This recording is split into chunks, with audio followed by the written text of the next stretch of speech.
Hi everyone, once again I welcome all of you my YouTube channel Independent Learn Education, जिसके अंदर हम lecturer education, headmaster, headmistress, subject specialist education और जितने भी teaching jobs हैं उसमें पैडागोजी पोर्शन को प्रिपेयर कर रहे हैं। ठीक है, हमने एजुकेशनल टेस्टिंग का चैप्टर स्टार्ट किया हुआ है। तो आज हम स्टेप्स ऑफ टेस्ट कंस्ट्रक्शन की बात करेंगे कि टेस्ट कंस्ट्रक्शन के अंदर जो मुख्तलिफ स्टेप्स होते हैं वो क्या होते हैं। ठीक है, फर्स्ट हमारे पास जो स्टेप है वो है determine purpose of a test. ठीक है, जब भी आप टेस्ट डेवलप करेंगे डिटरमिन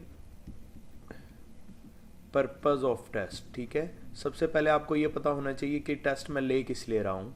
ठीक है, पर्पस ऑफ अ टेस्ट आपको पता हो। फॉर एग्जांपल आपने बच्चों को एडमिशन करना है कॉलेज लेवल, यूनिवर्सिटी लेवल पर।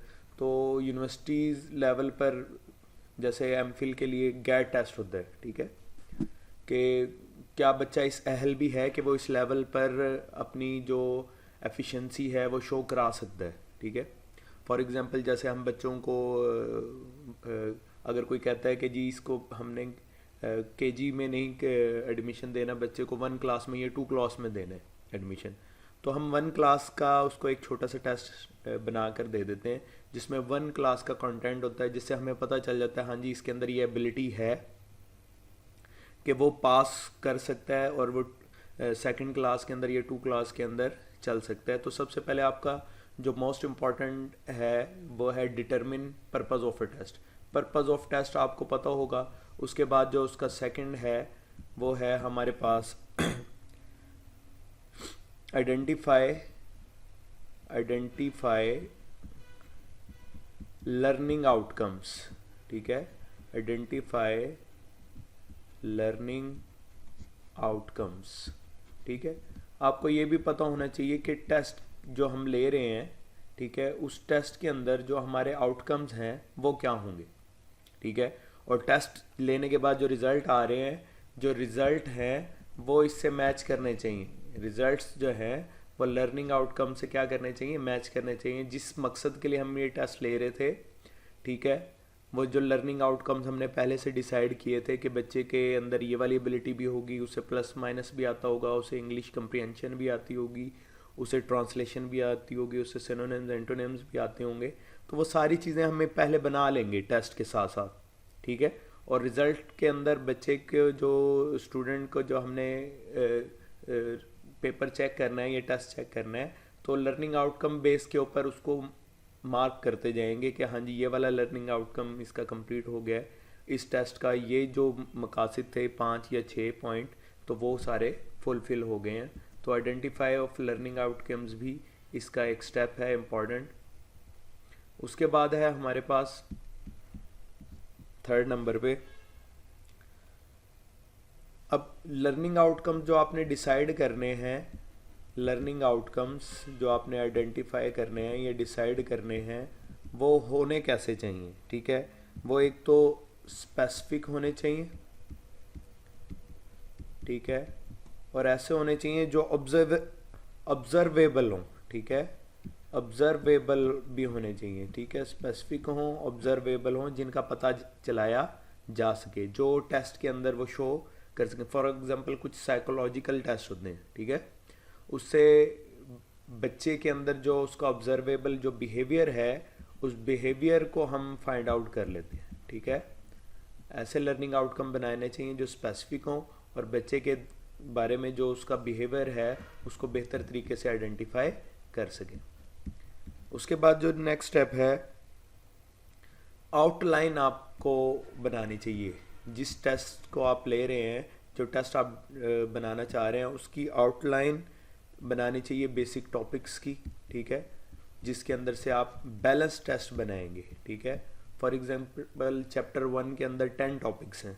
ठीक है, एक चैप्टर के अंदर 10 टॉपिक्स हैं, तो आपने अगर एमसीक्यूज़ 100 एमसीक्यूज़ बनाने हैं तो हर टॉपिक से आप कितने, टोटल टॉपिक कितने हैं चैप्टर के अंदर 10। ठीक है, एमसीक्यूज़ आपने कितने डेवलप करने हैं, 100 एमसीक्यूज़ डेवलप करने हैं।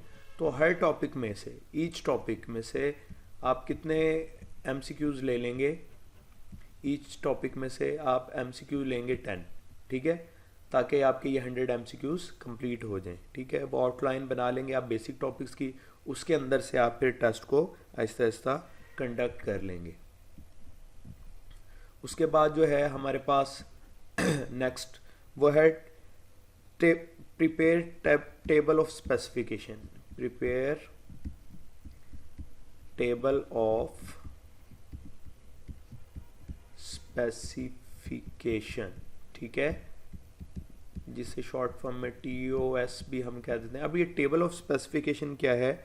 ये रिलेशन है एक जो आपके कंटेंट है और आपकी जो लर्निंग आउटकम्स हैं उनके दरमियान, ठीक है। इसे हम डिटेल से अगले लेक्चर में इंशाल्लाह डिस्कस करेंगे।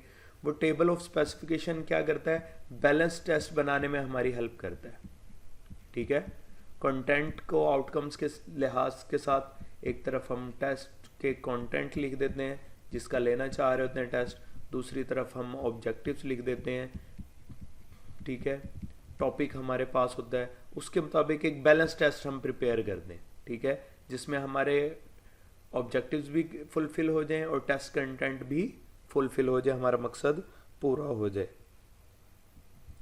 और एट द लास्ट जब इन सारी चीज़ों को आप डिस्कस कर लेते हैं, समझ लेते हैं, फिर आप लास्ट में क्या करेंगे?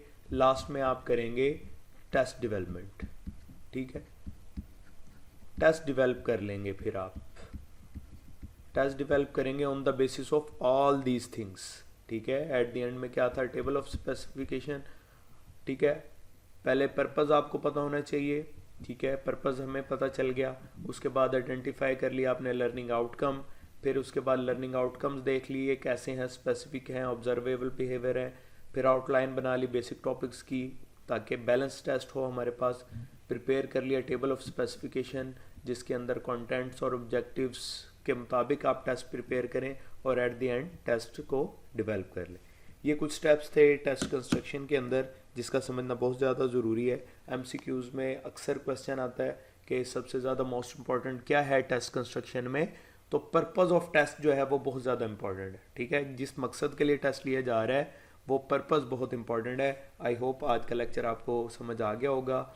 अगर फिर भी आपका कोई पॉइंट है जो आप क्लियर नहीं हुआ तो काइंडली मुझे कमेंट बॉक्स में लिख देंगे। My best wishes with all of you. Thanks.